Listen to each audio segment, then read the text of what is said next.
बिस्मिल्लाहिर्रहमानिर्रहीम। Last time हम लोगों ने डिस्कस किया था फियर एंड कॉन्फिडेंस। आज का जो टॉपिक है ना, ये उसी का समझ लें एक कनेक्टेड टॉपिक है। उसमें जो कॉन्फिडेंस हमने डिस्कस किया था ना, वो मुझे याद है कि वो कंप्लीट नहीं था। मुझे ना वो इनकम्प्लीट लगता था। कुछ चीज़ें हमने डिटेल में जो डिस्कस की थी वो नेगेटिव पॉजिटिव, जो आपका थॉट बैंक होता है, जिसको हम माइंड बैंक भी कहते हैं, जिस पे आप थॉट विड्रॉ विड्रॉ करते हैं या सबमिट करते हैं, तो हमने उस पर डिस्कस किया था काफ़ी लॉन्ग। उसमें हमने साइकोलॉजिकल ट्रिक्स भी देखी थी कि यार किस किस तरह से क्या क्या चीज़ें जो है वो दुनिया में चलती हैं, और ख़ुद को एक टेस्ट करने के लिए कि मेरा माइंड कितना पॉजिटिव है या कितना नेगेटिव है, तो उसके हमने कुछ लिटमस टेस्ट काइंड ऑफ आप कहते हैं वो हमने देखे थे। लेकिन आज का टॉपिक उससे काफ़ी ज़्यादा रिलेट करता है। समझ लें कि उसका एक एक्सटेंडेड वर्जन है, लेकिन ये बहुत ज़रूरी था। उसकी रीज़न ये है कि बहुत सारी चीज़ें ऐसी हैं जो, अगर आप कॉन्फिडेंस की बात करते हैं ना, तो याद है क्लास में, लास्ट टाइम क्लास में हमने स्टार्ट में एक चीज़ पढ़ी थी जब मैंने फियर की बात की थी। तो फियर के बाद मैंने कहा था कि यार फियर को कॉन्कर करने का या फियर को दूर करने का कोई तरीका। तो उस पर हमने सिंगल लाइन 3 वर्ड्स देखे थे। उसमें मैंने बताया था कि एक्शन क्योर्स फियर। वो जो एक्शन क्योर्स फियर वाली चीज़ थी ना, वो सब जगह लागू होती है लाइफ के डिफरेंट एस्पेक्ट्स में। लेकिन आज का जो टॉपिक है ना, इसमें भी एक इसका रोल है। जैसे लास्ट टाइम हमने देखा था कि यार कुछ लोग कहते हैं ना कि फियर सिर्फ और सिर्फ माइंड गेम है। तो आज का मेरा क्वेश्चन है कि कॉन्फिडेंस सिर्फ एक्ट ऑफ इमोशंस है? कुछ लोग आपको मिलेंगे ना, बड़े मतलब कि मिसाल के तौर पे वो चलते होंगे तो बड़े सीना चौड़ा करके और बड़े कॉन्फिडेंस के साथ, शोल्डर्स अप, और शर्ट बड़ी अच्छी टक की होगी, शूज़ बड़े पॉलिश और बाल बड़े अच्छे नहा के, ऐसे बड़ा आपको दिखने में लगेगा यार बंदा बड़ा जो है ना वो एक फिट फाट सर से पाँव तक जो है ना बड़ा टिशन टोच लग रहा है। क्या सिर्फ और सिर्फ यही कॉन्फिडेंस है? क्या आप लोगों का इस बारे में ख्याल है?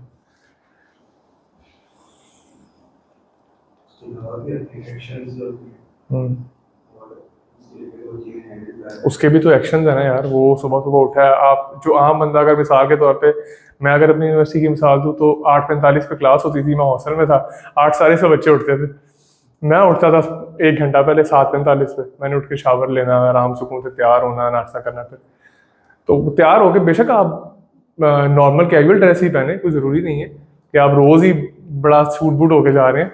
यूनिवर्सिटी है, आप दोनों तरह से जाते हैं, लेकिन वो भी तो एक एक्शन का ही पार्ट है ना। लेकिन क्या सिर्फ कॉन्फिडेंट दिखना या इमोशनली किसी को ये फील करवाना या खुद फील करना कि मैं बड़ा कॉन्फिडेंट हूँ, क्या ये काफ़ी है? जी। सिर्फ शो करवाना कि आप कॉन्फिडेंट हो, मीडिया को ऐड करना। हाँ, कुछ ऐड करना पड़ता है। और जी मोहम्मद, यही ख्याल है कि कुछ एक्शन से कुछ पता लगना चाहिए, क्योंकि एक हद तक अच्छी चीज़ है, लेकिन मतलब कि आपके एक्शन भी इस तरह के होने चाहिए कि लगे कि आप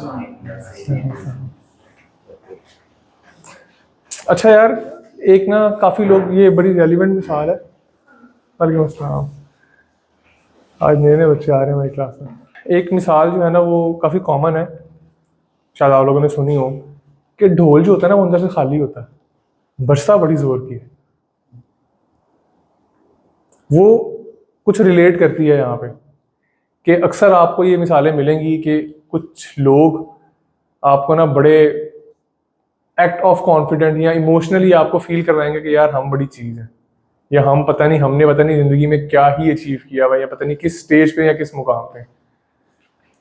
लेकिन सिर्फ अगर हम कहें ना कि this is only the act of emotions, तो वो सिर्फ ढोल वाली बात आ जाती है कि वो है तो बड़ा ज़बरदस्त, लेकिन जब वो बजता है ना तो वो इतनी आवाज़ करता है क्योंकि वो अंदर से खाली है।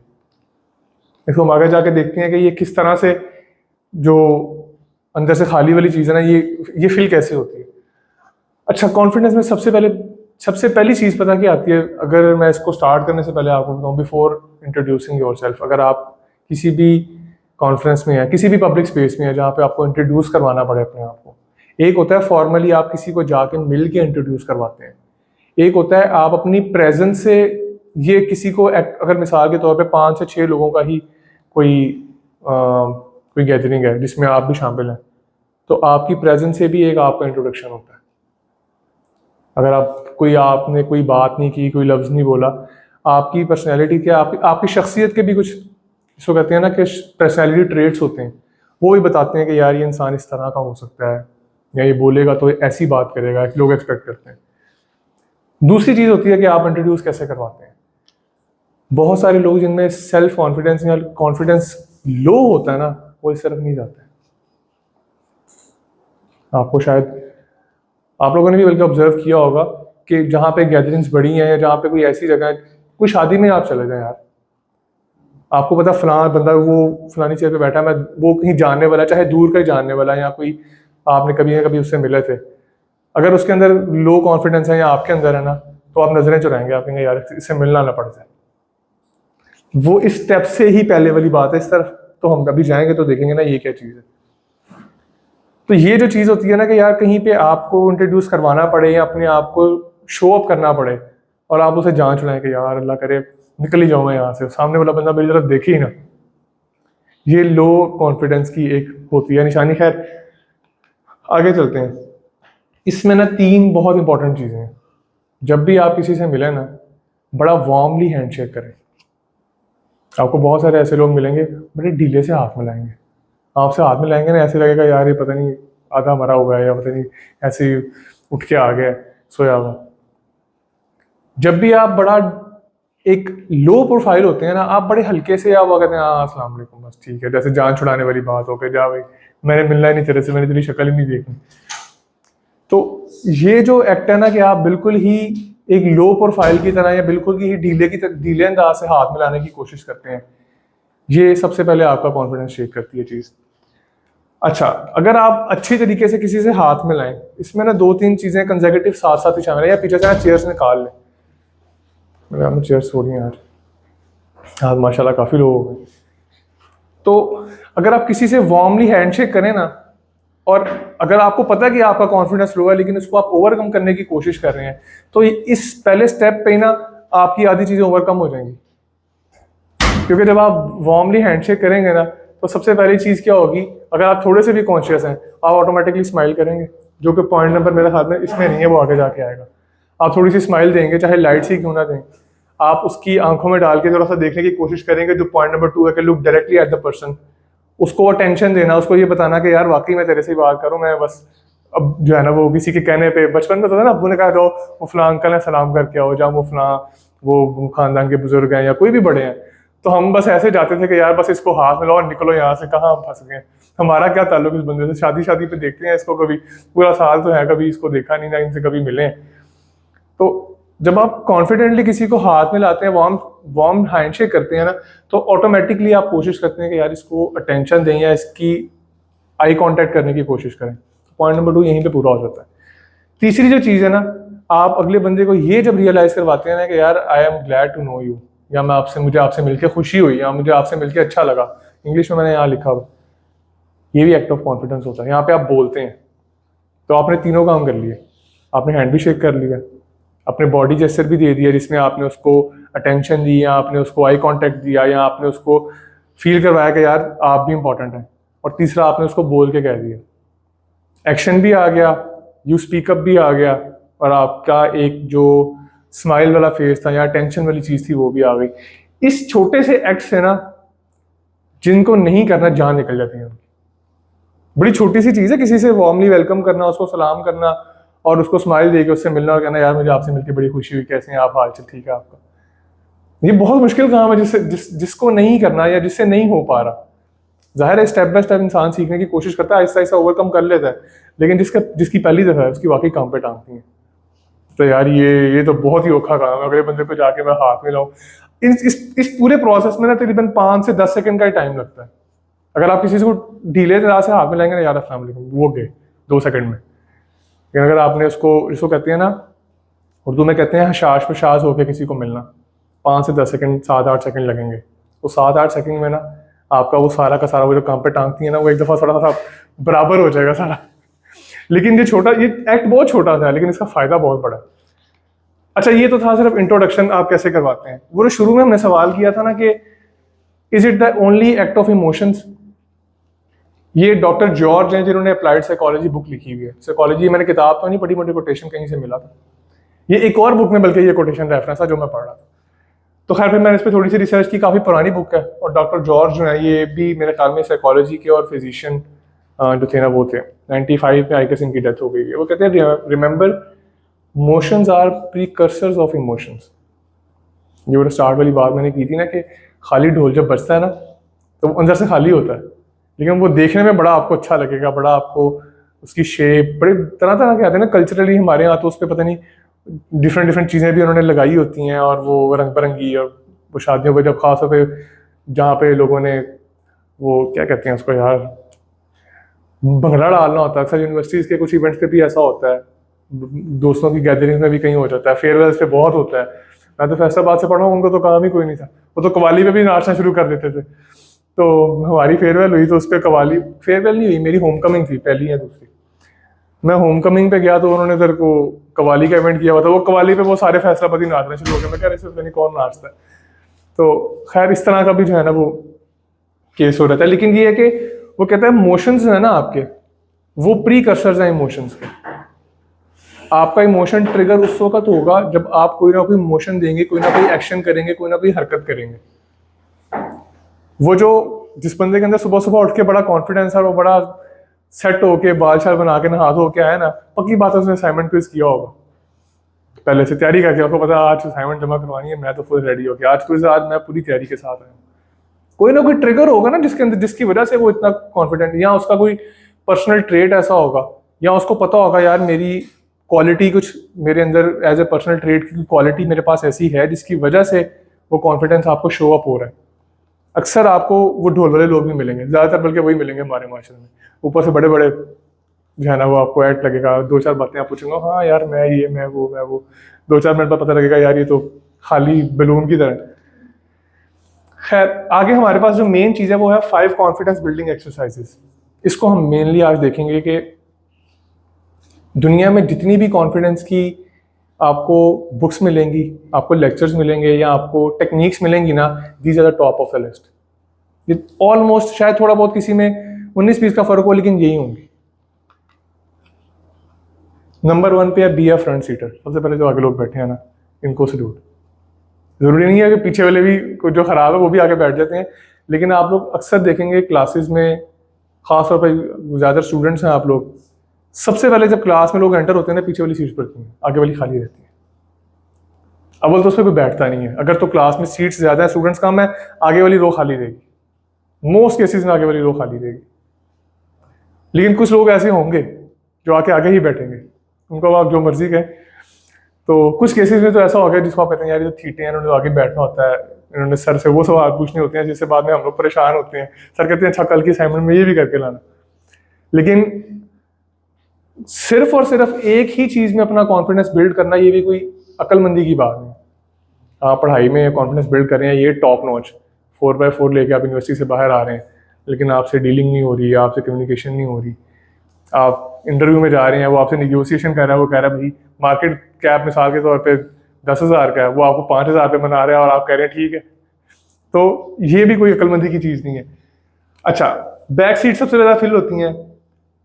Sitting up front build confidence, practice it. अच्छा पता क्या होता है, मैं आपको अक्सर बात बताऊँ, खास तौर पे मैंने ना 2-3 अपनी यूनिवर्सिटीज के अलावा या यूनिवर्सिटी में भी ना पब्लिक सेशन अटेंड किए। खासतौर पर जब हमारे पास कॉन्फिडेंस जो ऑडिटोरियम में एनुअली हमारे पास एक सेशंस होते थे, हम लोग ही गेस्ट स्पीकर को बुलाते थे, और उसमें होता ये था कि गेस्ट स्पीकर को ना आपने इनवाइट करना होता था, उसको हॉस्पिटैलिटी देनी होती थी, और उसको कोई ना कोई टॉपिक्स हमें मिलते थे, वो आपने उससे उस पर कोई ना कोई गाइडेंस लेनी होती थी। वो सब बच्चों के लिए होता था फाइनल ईयर के लिए। तो उसमें ना हमारे चीज़ के प्रॉपर मार्क्स होते थे। तो जब आपका गेस्ट आता है ना, तो सबसे पहले आपकी रिस्पॉन्सिबिलिटी होती है कि आप 3 लोगों का ग्रुप है या 4 लोगों का, तो आपने जो ऑडिटोरियम में जो एक स्टूडेंट साइड, एक तो जो फ्रंट बिल्कुल फ्रंट डेस्क होता है, हमारे 3 डिफरेंट सेक्शंस में ना ऑडिटोरियम की सीट्स ना डिवाइड हुई हुई थी। एक सेंटर वाला था, 2 साइड्स वाले थे। सेंटर वाले में यूजुअली फैकल्टी के लिए फ्रंट रोज जो है वो रिजर्व होती थी, साइड्स वाले में कोई इशू नहीं था। हमारी रिस्पॉन्सिबिलिटी होती थी कि यार आपने साइड्स वाली में कहीं ना कहीं रह के ना इसको हॉस्पिटैलिटी भी देनी है, इसको इंट्रोड्यूस भी करवाना है, स्टेज पे इसको बुलाना भी है, सारा मतलब कि खुद ही होस्ट करना है सब कुछ।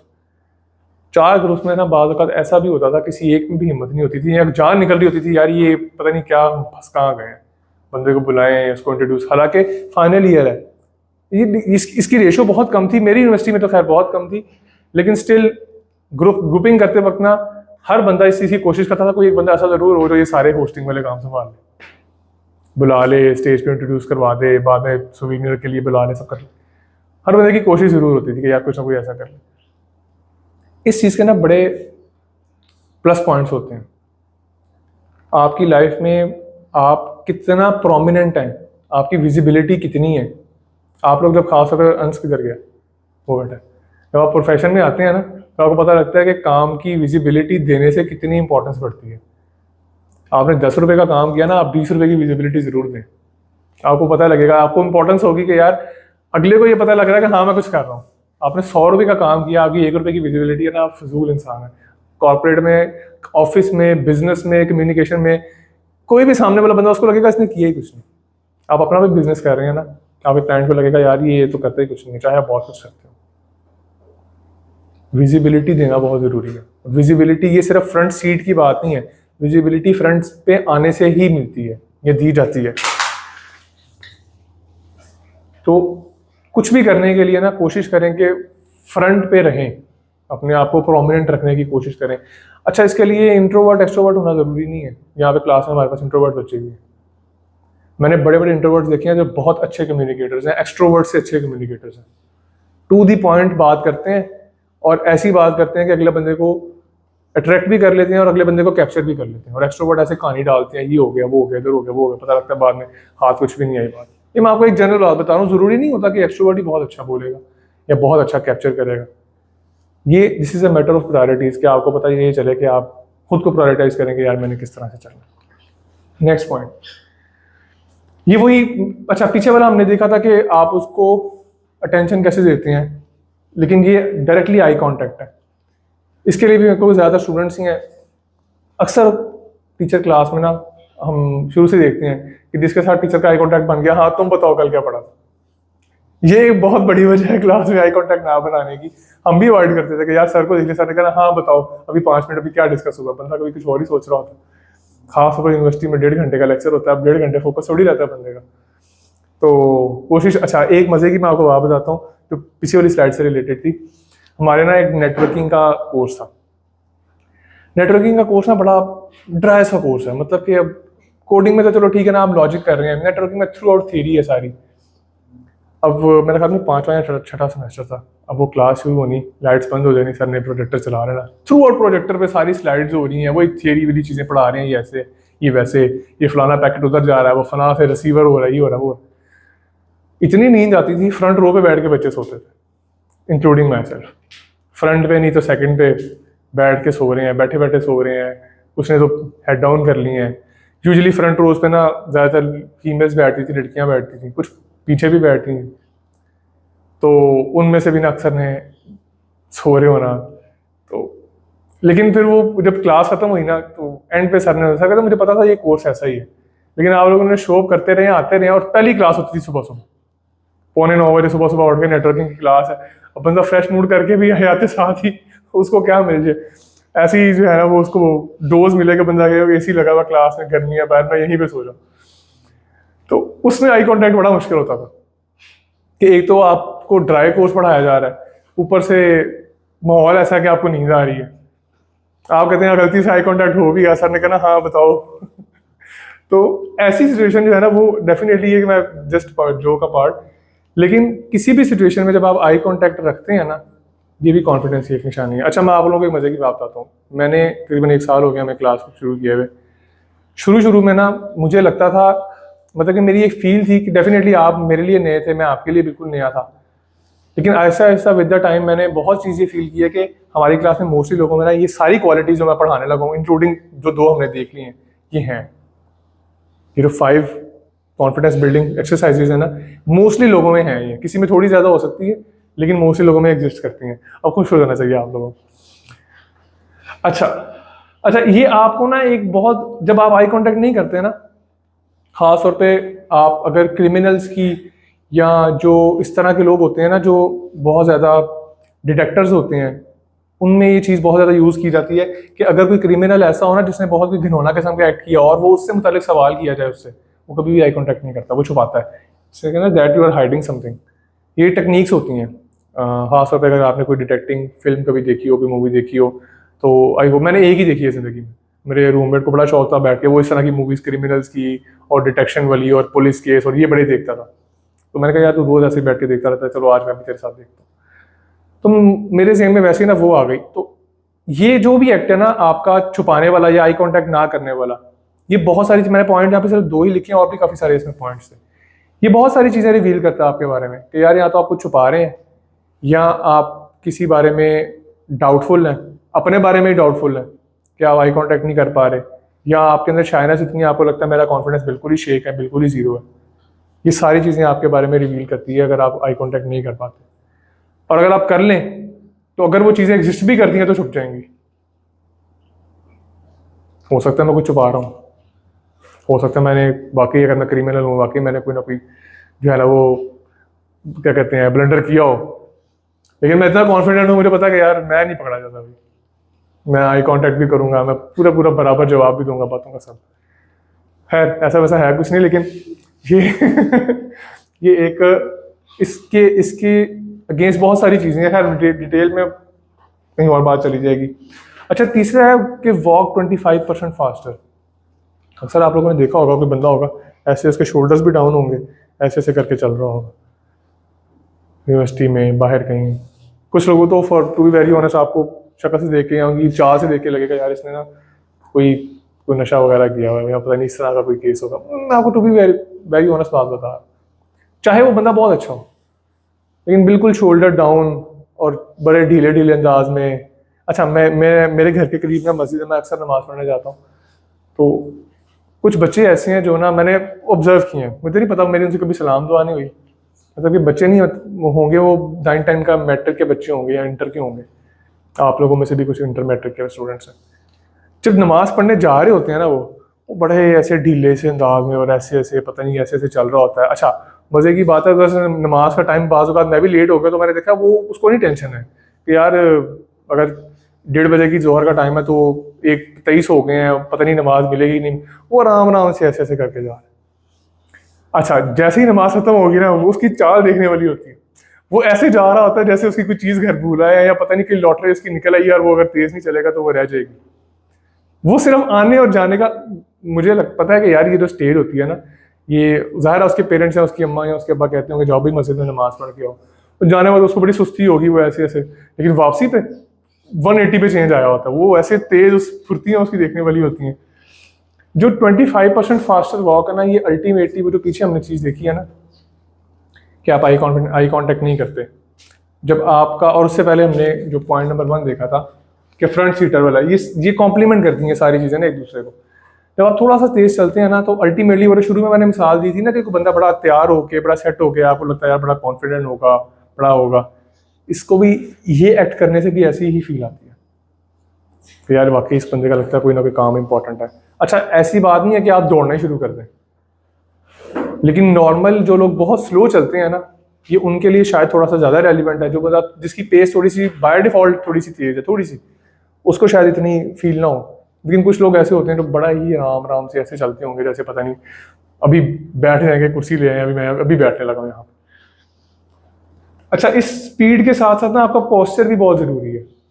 शोल्डर्स आपके नीचे ना हो, शोल्डर्स आपके ऊपर हों, आपका पोस्चर ऐसा हो कि आपको लगे देख के यार बंदा कॉन्फिडेंटली एक्ट कर रहा है, आपको देख के चलते हुए ये ना लगे यार ये तो सोया हुआ उठ गया है, ये तो बड़ी मुश्किल से चल रहा है या बड़ी मुश्किल से क्लास लेने आया है, इसका दिल नहीं कर रहा बिल्कुल भी। ये चीज़ ना आपके प्राइड और कॉन्फिडेंस रिवील करती है। अच्छा, होता पता है क्या आवाज़ दफ़ा, ये एक नॉर्मल प्रैक्टिस है, जिस चीज़ का आपका दिल नहीं करेगा ना, आपकी बॉडी पोस्चर को देख के लगेगा यार ये बंदा इस चीज़ में इंटरेस्टेड नहीं है, आपका इंटरेस्ट शो हो जाता है। एक बार आपको एक मज़े की बताता हूँ बात कि अक्सर आप, बल्कि आप इस चीज़ की ना प्रैक्टिस कीजिएगा, आप छोटी सी असाइनमेंट है अपने लिए जब भी कर लें। अस्लगिश से you have nothing worth to do, ये तो चलें 2 पॉइंट्स हो गए। यूनिवर्सिटी में या किसी भी ऐसी जगह पे जहाँ आप थोड़ी देर के लिए आपको लगता है हम फ्री बैठ सकते हो, पार्क में या किसी पब्लिक स्पेस पे, या बाज़ दफ़ा किसी मार्केट में चले जाएं तो बेशक पार्किंग में गाड़ी पे ही बैठे रहें या बाइक पे बैठे रहें, ऑब्जर्व करें लोगों को चलते हुए। आप 10 से 15 लोग चलते हुए देखेंगे ना, ऑब्जर्व करेंगे, आप लोगों को अंदाज़ा हो जाएगा कि यार किस बंदे का चलने का अंदाज़ क्या, और इस चलने के अंदाज के पीछे क्या रिफ्लेक्शन हो गया, आपको थोड़ा सा ये थोड़ा ऑब्जर्व करें जाके। आज कर लें, कल परसों कर लें, लेकिन ये प्रैक्टिस करें, आपकी ना हॉबी डेवलप हो जाएगी। अच्छा ये बंदा थोड़ा सा तेज़ चल रहा है, इसको लगता है कोई ज़रूरी काम है। अच्छा ये बिल्कुल ही आराम सुकून से उठा है, कैफ़े से निकला है या किसी रेस्टोरेंट से निकला है, बड़ा सुकून से आ रहा है, इसका मतलब है बिल्कुल ही वेल है। ये 2 आस्पेक्ट्स हैं, इस पर रिसर्च हुई है प्रॉपर। और कुछ लोगों की हॉबी बन जाती है, फिर वो आते जाते को देखते हैं, अच्छा ये लगता है वाकई ये काम का बंदा, ये सुस्त है, ये बेकार इंसान है, ये फजूल है, ये विला इंसान है, इसका कोई काम नहीं। मैं सुबह अक्सर ना वॉक के लिए जब भी पार्क जाता हूँ ना, मेरी जिम भी कर लेता हूँ, पार्क भी चला जाता हूँ, तो पार्क में ना मैंने अक्सर ये चीज़ ऑब्जर्व की है कि कुछ लोग ऐसे होते हैं जो मेरे से ज़्यादा एज के भी, ज़रूरी इसमें एज फैक्टर नहीं है, जो बहुत फिट है ना माशाल्लाह, और बड़े अरसे से अपने आप को उन्होंने फिट रखा हुआ है, उनकी नॉर्मल वॉक भी ना आपसे तेज़ होगी। वो जॉगिंग नहीं कर रहे होंगे, उनकी नॉर्मल वॉक भी आपसे तेज़ होगी, आपको उनको देख के लगेगा यार ये बंदा बड़ा एक्टिव है। एक ना मेरे से एक अंकल की सलाम दुआ होगी, बाज़ दफ़ा ऐसा होता है कि अगर आपकी डिले आ जाए ना, तो फिर पता क्या होता है, आपकी स्पीड नहीं रहती। जब आप ज़्यादा तेज़ करें ना तो आपको क्रैम्प्स पड़ना शुरू होते हैं, फिर आप कहते हैं यार एक दिन आके अगले दिन हफ्ता छुट्टियाँ करने से बेहतर है थोड़ा थोड़ा करके ना अपनी पेस सेट कर लो। तो वो एक अंकल आया करते थे, अब पता नहीं मैंने काफ़ी अर्से से उनको देखा नहीं, वो टाइम उनका आगे पीछे हो गया होगा या मेरा चेंज हो गया होगा। वो तो मुझे देख के कहा करते थे, कहते यार जवानों तुसी तेज़ चलिया करो, तुसी की हौली हौली टुरते रहते हो। और वो खुद उनकी बड़ी तेज़ चाल थी, वो जॉगिंग भी करते थे बीच में और चलते भी बड़े तेज़ थे। तो अक्सर मैंने मेरे भाई ने के भी साथ, उन्होंने कहना देखते रहे हमारे हमसे तेज़ चल के जा रहे हैं। तो मैंने कहा यार हम एक दिन आते हैं 3 दिन छुट्टियाँ करती हैं, तो यही हाल होना है फिर। तो उनकी चाल से लगता था कि यार ऐसे है। एक अक्सर मॉल्टर पार्क जो जाने वाले लोग हैं ना, उनमें से शायद किसी को पता हो, अब तो खैर पता नहीं वो अंकल आते हैं कि नहीं यार, वो उस बंदे की एज होगी 70+, शायद 80+, कोई पता नहीं। और वो चलते पता कैसे, मैं आपको चल के दिखाता हूँ। उसकी मतलब ये उसकी मजबूरी थी मेडिकली, वो बंदा ऐसे चलता था, ऐसे। हमारे 1 कदम उसके शायद 4 कदम हो, 3 कदम हो, लेकिन वो डेली आता था। उसके साथ उसका ड्राइवर होता था या कोई ना कोई उसका केयर टेकर होता था, लेकिन वो डेली आता था। और उसने बड़ी पोलो शर्ट या अच्छी टी शर्ट पहनी होनी, बड़े बेहतरीन से जॉगर्स उसके साथ, सब कैप पहन की गर्मियों में। और उसको देख के ना वाकई बंदे को कॉन्फिडेंस भी मिलता था, बंदे को ना एक मिलती थी यार कि इस उम्र का बंदा अगर डेडिकेशन के साथ इस तरह से आ रहा था, यार हम इतनी छुट्टियां करके क्या कर लें। मोटिवेशन भी बहुत मिलती थी। कौन बोला यार, आप बोले, वाकई में मोटिवेशन मिलती थी। तो इस तरह के लोगों के मैं आपको सिर्फ मिसाल ये दे रहा हूँ कि आपको लोगों की चाल देख के ना, उनकी परसेप्शन से, उनका माइंडसेट का, वो क्या करने जा रहे हैं या उनकी इंपॉर्टेंस, उनकी लाइफ में कोई किसी भी काम की इंपॉर्टेंस क्या है, आपको चाल देख के अंदाजा होता है। अब आप किसी की भी चाल ऑब्जर्व करेंगे ना, तो आप 100% ना सही तो लेकिन मोर देन 50% इस चीज़ का अंदाजा जरूर लगा सकेंगे कि यार ये बंदा ना किस माइंडसेट का है, या इसके लाइफ में इसके लिए कामों की इसकी इंपॉर्टेंस है कि नहीं है। ये 100% ट्रू इसीलिए मैं कह रहा हूँ नहीं हो सकती, क्योंकि कभी बंदा सुस्त भी होता है यार, हर दफ़ा तो नहीं बंदा तेज हो सकता। अच्छा, ये स्पीकिंग अप वाली चीज़ मैंने पीछे भी आपको बताई कि जब आप किसी को हैंडशेक करेंगे तो उसको पूछेंगे यार आपसे मिलकर खुशी हुई, आप ठीक ठाक हैं। स्पीकिंग अप में ना सबसे पहले कुछ क्लास में या क्लास में नहीं तो कहीं कुछ लोग ऐसे होते हैं जो आइस ब्रेकर होते हैं। जैसे जब हम लोगों ने पब्लिक स्पीकिंग पढ़ी थी, या उस सेशन को आप लोग थोड़ा सा रिकॉल करें, आइस ब्रेकिंग मूवमेंट हमने एक चीज़ डिस्कस की थी कि कोई भी खामोशी हो या किसी भी चीज़ में आपको समझ ना आ रही हो ना, एक ऐसा सेंटेंस या एक ऐसा एक्ट जो है वो ड्रॉप करें जिससे वो मूवमेंट आइस ब्रेक हो जाए। जैसे मिसाल के तौर पे मोस्ट ऑफ द सेशंस में हम शुरू में एक क्वेश्चन रखते हैं, वो आइस ब्रेकिंग मूवमेंट होता है। अगर उसको पब्लिक स्पीकिंग टर्म में देखेंगे, मैंने आप लोगों को पढ़ाया भी था कि शुरू में क्वेश्चन के क्यों रखते हैं, क्या होता है। वो आइस ब्रेकिंग मूवमेंट इसलिए होता है कि अगर आप कोई बात करने लगे हैं ना, तो अटेंशन एकदम से ग्रैब करना आसान नहीं होता। Ice breaking movement is also known as attention grabbing technique. One of the attention grabbing technique जो है ना, वो आपकी आइस ब्रेकिंग मूवमेंट है। तो जब आप आइस ब्रेकिंग मूवमेंट शुरू में कर देते हैं ना, तो आप अटेंशन तो ग्रैब करते ही करते हैं, वो कॉन्फिडेंस भी बिल्ड होता है क्योंकि सारों की अटेंशन आपकी तरफ है। कोई ऐसा मोमेंट आपकी लाइफ में जरूर कभी ना कभी हुआ होगा जब आपने क्लास में स्टैंड अलोन कोई ना कोई ऐसी बात कर दी या कोई ऐसा सवाल पूछ लिया तो सबने आपकी तरफ देखना शुरू कर दिया। आप कहते वो मैं कहाँ फंस गया। वो अलग बात है बाद में क्या हुआ, लेकिन कोई ना कोई अक्सर लोगों के साथ ऐसा मोमेंट हुआ होगा, या उनके साथ भी हुआ होगा तो उनकी क्लास में उनकी प्रेजेंस में किसी और के साथ हुआ होगा कि कोई ऐसी बात की, या सर ने कोई ऐसी बात की, टीचर ने कोई ऐसी बात की, आपने उसके जवाब में काउंटर करके कोई ऐसी मिसाल दे दी कि सब कहते हैं यार ये सब ने या तो क्लैप करना शुरू कर दिया या आपकी तरफ देखना शुरू कर दिया किसी दूसरी नजरों से, साइड आई देके कि ये इसने बात की क्यों, हमें फंसा दिया इसने। तो आइस ब्रेकिंग मोमेंट जो है ना, ये भी अल्टीमेटली कहीं ना कहीं जब आप बोलते हैं ना, क्योंकि आइस ब्रेकिंग मोमेंट के पीछे आपकी स्पीकअप एबिलिटी जो है ना वो इन्फोर्स्ड है कि आप बोलें। और उसके बाद जब आप देखेंगे यार सारे मेरी तरफ ही जो है ना वो अटेंशन देने लग गए हैं, इसका मतलब है कुछ ना कुछ आपका भी कॉन्फिडेंस जो है ना वो काम पे टांगने वाली सिचुएशन शायद थोड़ी बहुत आ जाए।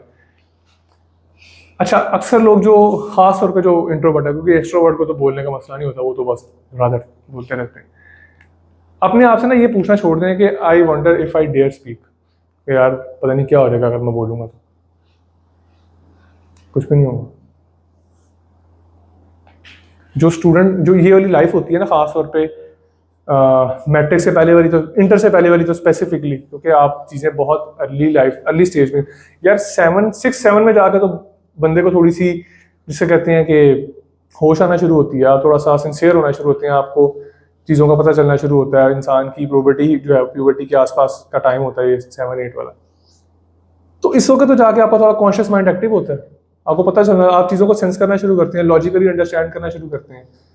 तो आप सवाल पूछेंगे, आप बात करेंगे, ज़्यादा से ज़्यादा क्या हो जाएगा, आपकी बात गलत हो जाएगी, आपका सवाल इररिलेवेंट हो जाएगा। यकीन करें बाकी सारे भी आप जैसे ही बैठे हुए हैं क्लास में, कुछ भी नहीं होगा, उनको पता भी नहीं चलेगा कि यार ये ऐसे बेवकूफ़ी वाली बात की है या अक्लमंदी की बात की है। आपको फील होता रहेगा, आप कहेंगे यार मैंने पता नहीं क्या ब्लंडर मार दिया, भाई कुछ भी नहीं होगा। क्योंकि बाकी सारे कौन से वहाँ पे जो है ना वो एरिस्टोटल बैठे हैं, वो सारे भी आप जैसे ही हैं। उनमें से भी हो सकता है कोई एक जीनियस हो, बाकी सारे 99% वही हैं जो कॉमन पॉपुलेशन में या कॉमन जिस तरह के लोग हैं वही एग्जिस्ट करते हैं। तो ये चीज़ सोचना या बार बार अपने आप से ये सवाल पूछना, यार मैं बोलूँगा तो पता नहीं क्या होगा, यार गलत हो जाएगा। गलती कर करके इंसान बेहतर होगा ना, एक दफ़ा गलत हो जाएगा, दूसरी दफ़ा गलत हो जाएगा, तीसरी दफ़ा को पता लग जाएगा अच्छा यार इस तरह की बात दोबारा नहीं करनी। ज़्यादा से ज़्यादा क्या होगा, क्लास में 10 बच्चे बैठे हंसना शुरू कर देंगे, कोई बात नहीं, कभी वो भी ऐसा ब्लंडर मारेंगे, आप भी हंस लेना। तो इस बात में कभी भी परेशान नहीं होना कि यार अगर मैं बोलूँगा तो क्या होगा, कुछ भी नहीं होगा। इनफैक्ट अगर आप कॉर्पोरेट में, बिजनेस में, जॉब में, किसी हाई पोजीशन पे, लो पोजीशन पे, कहीं पे भी हैं, आप नहीं बोलेंगे तो नुकसान होगा, और बहुत नुकसान होगा बाज़ दफ़ा। तो उसकी वजह ये है कि बाज़ दफ़ा आपकी तरफ से क्वेश्चन करना या आपकी तरफ से कोई इनपुट जाना बहुत ज़रूरी है। आप सवाल नहीं उठाएंगे, आप पे प्रेशर, आप पे बर्डन, आप पे ऐसी चीज़ों का रिस्पॉन्सिबिलिटी जो आपकी टास्क में या आपकी उसमें बकेट में आती नहीं है, आप नहीं बोलेंगे तो क्या होगा, आप कहेंगे यार बोलूँगा तो पता नहीं क्या होगा, भाई नहीं बोलेंगे तो नुकसान होगा।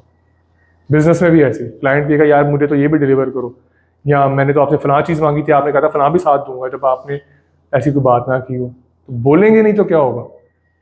मेरे साथ, हमारे साथ एक ऐसा हुआ बिजनेस में, एक प्रोडक्ट हम बड़ी ना हमारी पर्सनल ब्रांडिंग में है, वो सेल करते, तो वो बड़ी हाई क्वालिटी और उसकी सेलिंग वगैरह सब कुछ बड़ा मतलब टॉप नॉच, उसकी कभी हमें कंप्लेन नहीं आई थी। मतलब कि 0% कंप्लेन की रेशो का मतलब ये होता है कि अगर आपने 100 लोगों को बेचा है ना, तो आपको किसी एक की कंप्लेन ना आई हो। हाँ, 100 से मिसाल के तौर पे आपने 150 लोगों को बेचा है, उनमें से किसी एक की कंप्लेन आ रही, दैट मतलब समथिंग एल्स, लेकिन हमें 100% उसमें कंप्लेन नहीं थी। एक कस्टमर की कंप्लेन आई, उसमें केस ये हुआ कि हमने, क्योंकि हम वो हमारी अपनी प्रोडक्ट है तो हम एज ए डीलर भी लोगों को देते हैं, हमारे आगे भी डीलर्स हैं, तो हमारे आगे किसी डीलर के पास वो कस्टमर था, उसने वो ली और वो वापस करके आ गया कि ये आपने मुझे दे दिया, ये तो ख़राब हो गई। वो वैक्यूम क्लीनर है, एक इंडस्ट्रियल वैक्यूम क्लीनर, बहुत हैवी ड्यूटी है इसमें। अब आम नॉर्मल हमारे हाउस होल्ड में वैक्यूम क्लीनर्स होते हैं, हम 10 से 15 मिनट चलाते हैं, फिर उसको 5-10 मिनट रेस्ट देते हैं, फिर चलाते हैं। वो इतना मतलब ज़बरदस्त किस्म का है, वो पौना घंटा, आधा घंटा लोग चलाते हैं, कुछ नहीं होता उसमें। और उसके अंदर 3-3, 4-4 मोटर्स, जो उसका सबसे बड़ा वाला साइज़ है उसमें 3 मोटर्स लगी हुई हैं, वेट एंड ड्राई, पानी भी सक कर लेता है, उसका कोई इशू नहीं। खैर वो मतलब कि वो इंडस्ट्रियल किस्म की मशीन है, इंडस्ट्रियल लेवल की मशीनरी का आप खुद अंदाजा लगाने के हाउस होल्ड की एक डोमेस्टिक किस तरह की चीज़ होगी इंडस्ट्रियल। अब हम घर में गाजर का जूस जिससे निकालते हैं और जो बाहर बंदा गाजर का या ऑरेंज जूस निकालने बैठा उसकी मशीन सेम तो नहीं होगी, तो सारा दिन चलानी है उसने। वो कंप्लेन लेके आ गया जी कि इसकी ना मोटर उड़ गई है या पता नहीं इसमें कोई फॉल्ट आ गया, मतलब कि वो यूजलेस हो गई थी चीज़। अब हम कहें यार वो जब वो जो हमारा डीलर था वो भी हमारे साथ उसका रिलेशन बहुत अच्छा, अब हम कहें यार बोलेंगे तो काम खराब ना हो जाए। जब डायग्नोस किया थोड़ा बहुत पता लगा, उससे तस्वीरें मंगवाई, उसे कहा यार अंदर से खोल के भेजे कहीं से हम अंदाज़ा लगाएंगे, या उसके पास जाके देखा, पता नहीं मेरा भाई गया था, मुझे एग्जैक्टली याद नहीं है, पिक्चर्स मंगवाई थी या जाकर देखा था। इन शॉर्ट उसका जायज़ा लेने पे पता ये चला कि जैसे हमारे पास ये चार्जर है मेरे पास लैपटॉप का, इसके आगे स्विच होता है ना, अगर आप कुछ मशीनरीज या कुछ हैवी ड्यूटी ऐसे प्राइसेस होती हैं जिसका बाय डिफ़ॉल्ट फैक्ट्री फिटेड आता है, अगर आप वो तोड़ दें या वो काट देना तो और डायरेक्ट चलाएं तो 98% या 95% चांस होता है कि वो फारिग हो जाएगी, वो मशीनरी फारिग हो जाएगी। घर में तो छोटी मोटी चीज़ों के हम स्विच काट, यार आपका मोबाइल चार्जर है, आप आगे से काट के क्यों नहीं डायरेक्ट स्विच लगाते हो? कभी देखा किसी को या ऐसे अडाप्टर खराब हो गया काट के डायरेक्ट स्विच लगा ले, चलो जी डायरेक्ट मोबाइल चार्ज कर ले। आपको पता है यार ये फैक्ट्री फिटेड है, इसकी वोल्टेज का इसकी पावर का बड़ा हिसाब होगा, ऊपर नीचे हो जाएगा तो डिवाइस खराब हो जाएगी। 1000 रुपये का चार्जर है, लाख रुपये का फोन उड़ जाएगा आपको। खैर वो जाके देखा नहीं तो वो साहब आगे से उसका वो किसी वजह से उन्होंने एक्सीडेंटली उनसे टूट गई या कट गई क्या, वो डायरेक्ट इस्तेमाल कर रहे हैं। अब इस मौके पे हम अगर ना बोलते तो वो अच्छी खासी एक्सपेंसिव, इंडस्ट्रियल मशीन्स वैसी महंगी होती हैं, अच्छी खासी एक्सपेंसिव मशीन है, वो क्या होना था, वो हमारी बकेट में गिर जाती। मैंने कहा यार इस तरीके से अगर आप चलाएंगे तो मुझे बताएं आपकी मशीन का आप खुद भी इस्तेमाल करें तो मुझे बताएं, वो भी डीलर भी इलेक्ट्रॉनिक्स के साथ, या आप खुद भी इस्तेमाल करें तो बताएं क्या होगा। मुझे बताएं ऐसे मौके पर अगर स्पीक अप ना करें तो नुकसान होगा कि नहीं होगा, अच्छा खासा नुकसान होगा। फिर जब उसको ये दिखाया ना और बताया कि यार इस तरह से तो नहीं, मतलब कि आप ज्यादती करके तो ना चलाएं, तो समझ आए हाँ यार कस्टमर एंड की मिस्टेक है, ये हमारी भी गलती नहीं, आपकी भी गलती नहीं। तो हम इस बात पे परेशान थे कि यार एक चीज़ की नो रिटर्न है, नो मिस्टेक, मतलब कि उसकी कंप्लेन नहीं है कभी भी। हमने इंडस्ट्री से कभी नहीं सुना कि यार कंप्लेन आई हो, बहुत रेयर चांस होता है। तो वो मोटर ही उड़ गई यार, ऐसी क्या हो गई। या बाज़ लोग ऐसे करते थे चलाई जा रहे हैं, बंद ही नहीं करे, चलाई जा रहे हैं, तो वो तो चले एक अलग बात है, उसने तार माशाल्लाह काट के और वो भाई साहब डायरेक्ट चला रहे हैं। खैर तो ऐसी सिचुएशन में अगर आप स्पीकअप नहीं करेंगे ना, ये मैंने आपको एक मिसाल इसलिए दी है, लाइफ में बहुत से एक्ट्स ऐसे होंगे, अगर आप स्पीकअप नहीं करेंगे कॉन्फिडेंस तो एक जगह रह ही रहेगा, आपका नुकसान हो जाएगा बहुत ज़्यादा। आप इंट्रोवर्ट नहीं है या एक्सट्रोवर्ट है, अपने आप को प्रोटेक्ट करने के लिए in terms of confidence, in terms of your services, in terms of your business, your product, आपका बोलना किसी भी मौके पे जहाँ पे आपको लगे ज़रूरी है आपको बोलना चाहिए, यू शुड स्पीक। अच्छा, पॉइंट नंबर 5 और लास्ट पॉइंट, स्माइल बिग। कुछ लोग हैं हमारे मुआशरे में बड़े खड़ूस किस्म के, मैं जेन्युइन बात बता रहा हूँ, वो हंसेंगे नहीं। मेरे ख्याल में पिछले दिनों भी शायद किसी क्लास में हमने बात की थी कि आप किसी बंदे के सामने कोई इसको जोक सुनाने की कोशिश करेंगे, वो जो मेंटली हमने कहा था बड़ा कोई डिस्ट्रॉयड या एग्जॉस्ट बंदा होगा, आप उसे जोक सुनाएंगे वो आपको ऐसे गुस्से की नज़र से देखेगा जैसे पता नहीं कोई क्या नुकसान कर दिया आपने उसका। उस लेवल की खड़ूस किस्म के हमारे मुआशरे में लोग पाए जाते हैं। आप उनको जोक सुनाएंगे या आप उनको हंस के दिखाने, वो हंसेंगे नहीं। आप कोशिश करेंगे यार ये बंदा कहीं हंस ले, या पता नहीं ये किसी ऐसे दिन पैदा हुआ जिस दिन हंसना मना था, वो हंसेगा नहीं बंदा, आप जो मर्जी कर ले। इसके फायदे बहुत हैं यार। अच्छा मुझे एक बात बताएं, इसमें एक सवाल भी है, लास्ट पॉइंट है, smile big in the fearful moment. आपकी ज़िंदगी में बहुत ही कोई खौफनाक किस्म का मोमेंट हो, या आप डरे हो बहुत ज़्यादा, या आपको बहुत ज़्यादा जिसे कहते हैं कोई पेन हुआ हो, उस मोमेंट पे कभी हंसने की कोशिश की है? आप हंस सकते, आप स्माइल कर ही नहीं सकते, यू कांट। लेकिन मज़े की बात बताऊं, ये जो पॉइंट है ना, ये बहुत रेयर है। अगर कोई शख्स बहुत फेयरफुल मोमेंट में स्माइल भी कर गया, इसके चांस, इसका रेशो बहुत कम होगा। आपका वो फियर या वो जो भी सैडनेस है या जो भी वो भी पेन है ना, वो 90% से ज़्यादा ओवरकम होता है। आपको कोई यार हो गया तो फिर देखी जाएगी, अल्लाह मालिक। वो हर मामले वाला नहीं, कुछ लोग ऐसे हो गए देखी जाएगी जो होगा देखी जाएगी, वो भी नहीं करना। कि जो भी काम होगा वेखी जाएगी। वो बड़ा बंदा जो है ना वो फिर लापरवाही सा हो जाता है, यार कोई गल नहीं वेखी जाएगी, फिर देखा नहीं जाता, बाद में बड़ा मुश्किल हो जाता है। तो लेकिन कुछ फेयरफुल मोमेंट्स ऐसे हैं लाइफ के, आपके अप डाउन्स आती हैं, एक्सट्रीम फेयरफुल मोमेंट पे आप अपने साथ ही सेल्फ टॉक में अगर आपने बहुत ज़्यादा स्माइल भी कर लिया ना, आपकी वो चीज़, वो फियर ओवरकम हो जाएगा। करना इंतहा मुश्किल काम नहीं होगा, क्योंकि बंदा इतना डिप्रेस होता है, बंदा उस डिप्रेशन में आपको याद ही नहीं आएगा कि इस मोमेंट पे स्माइल भी करना है, क्योंकि आप इतने फंसे होंगे ना वहां पे, आप कहेंगे यार मेरा दिमाग खराब हुआ है, ये इतना मेरे साथ ट्रेजेडी हो गई है, ये हो गया। स्माइल बिग वाली तो दिमाग में चीज़ आएगी नहीं, अच्छी वाली जो चीज़ें याद होंगी वो भी रह जाएंगी। तो पहली बात है एट दैट स्पेसिफिक मोमेंट याद रखना ही बहुत इम्पॉसिबल सी चीज़ है। और अगर आपको याद रह जाए तो समझ लें कि आपका आधा से ज़्यादा जो फियर है ना वो ड्रेन हो गया। अच्छा, जो स्माइल बिग है ना, ये मेडिसिन भी है और ये कंटेजियस भी है। ये कंटेजियस मोस्टली लोगों के लिए है, कुछ खड़ूस पीछे जो है 1-2% उनको निकाल के। आप 4 लोग बैठे हैं, एक बंदा बहुत फोन कॉल पे किसी बात पे बहुत खिलखिला के हंसेगा ना, बाकी 3 के मुंह पे हल्की हल्की स्माइल जरूर आएगी। करके देखिएगा एक्सपेरिमेंट। और चाहे आपने उनसे कोई बात नहीं की, आपने 4 लोगों में बैठ के, दोस्तों में बैठ के कोई फ़ोन कॉल ही अटेंड किया और आगे से किसी ने कोई बहुत मज़ाहिया बात कर दिया, कोई चुटकुला सुना दिया और आप खिलखिला के हंसे हैं, सामने वाले बैठे भी हंसना शुरू कर देंगे, यार ये पता नहीं क्या हो, सानू भी दस। फिर आपका उससे मतलब है